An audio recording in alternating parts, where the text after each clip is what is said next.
Me and my ex-wife were married for 7 years, together for 9 before she cheated and left me for the other guy. Our divorce got finalized in March this year. The other guy is a playboy jerk who's probably 24-ish. It began from the end of last year and in January of the current year. She tells me she wants a divorce. I found out they've been talking for an entire year before it turned physical last year October. Divorce was smoothish as we didn't had any kids. She got the car. I kept my house and finances. After this, I was out of her life. She was out of mine. We never contacted each other except for 1 or 2 times. That too was when we saw each other when public. Her family is very conservative, and they basically cut her off after she cheated and divorced. She moved in with the other guy. During this time, I found out she also lost a lot of friends as the other guy tried to hit on them or insulted them. Her ex sets of friends tried to get me involved in their fights. I don't harbor any resentment towards her or the other guy. I didn't get involved with anyone during this period because I was focused on my job and earning back my money which I lost on divorce. Here's where I need help. 2 days back, I get a call from one of my ex-wife's friends who told me my ex-wife wanted my number. She didn't say much when I asked her why, and told me she needed to talk. I thought it was important as, mind you, we never had any contacts, so suddenly her wanting to talk to me created a sense of seriousness for which I tell her to give my number. Yesterday my ex-wife called. She sounded very creepy. She didn't have the voice she used to, but it was broken. You could sense something was wrong. So I asked her what's up and she broke down crying. Went on from telling how great things were to how are things now. So the other guy is a manipulative and alcoholic boss who cheated on her multiple times in their 7 months relationship. Put her in charge of finances, which meant her getting a job, and she's pregnant. Now he doesn't want to be the father. So he's telling her she cheated and he's abusing her.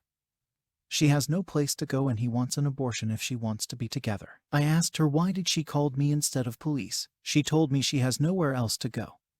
None of her friends are willing to help her out, and that boss got friends in the department, so she's scared if things go around. She can't contact her family because they don't want anything to do with her. So she's alone.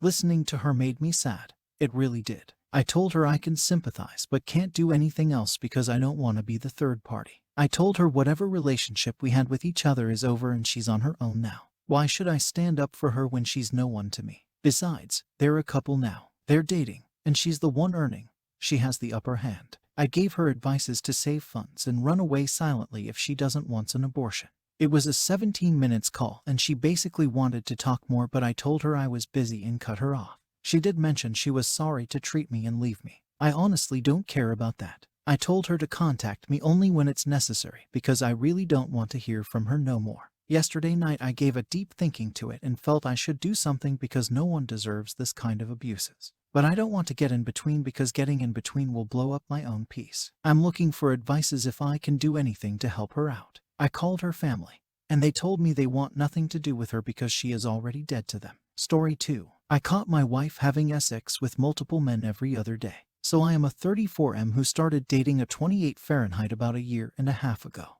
I moved in with her and her children last October. I thought our relationship was great. A few days ago I woke up in the middle of the night and noticed she was not in bed. I went outside to see her in our van while a car sped away. She said she was just cleaning out the van and came back to bed, but I was very suspicious. I grabbed her phone and ran to the bathroom and locked the door. In her desperate attempt to grab the phone back, she fell off of our bed and bruised her leg. My suspicions were correct. She was meeting a stranger for sex in our driveway. I read the Snapchat messages, Tumblr threads, texts, and Facebook messages from multiple men she had been sexting. There may have been hundreds of threads. It was like a compliment farm that she had designed to get the attention she craves. She had a whole slew of men who she had sent sexual pictures and videos. I had always suspected she was addicted to the attention she got from social media. I just had no idea it was this bad. She had also sent pics bragging to her friends about her multiple affairs. They were basically cheering her on.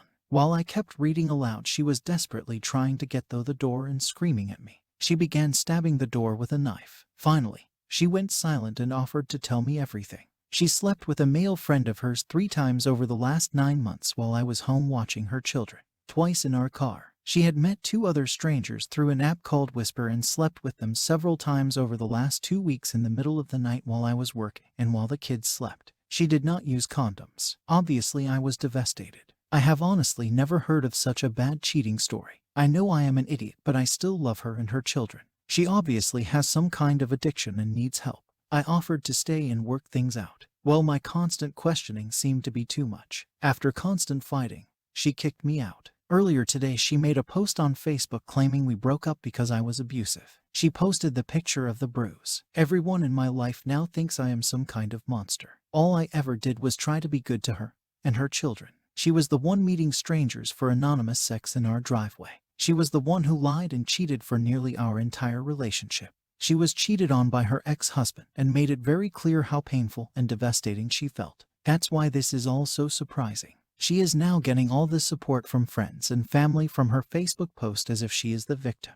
I know my only choice now is to cut all ties with her and move on, but I can't help but feel like I could still help her get better. I am still very much in love with her as well as her kids. She is clearly a horrible person. She won't answer my calls of texts and is probably loving all the attention she's getting as this battered woman. She did what she did, ruined my life, and she just gets to get away with it. No consequences. I feel so lost and hopeless. I just want to go home, to go back to the way things were. I'm a complete mess and just want to die. I can't believe she could do this to me. And with so many men. Thanks for reading.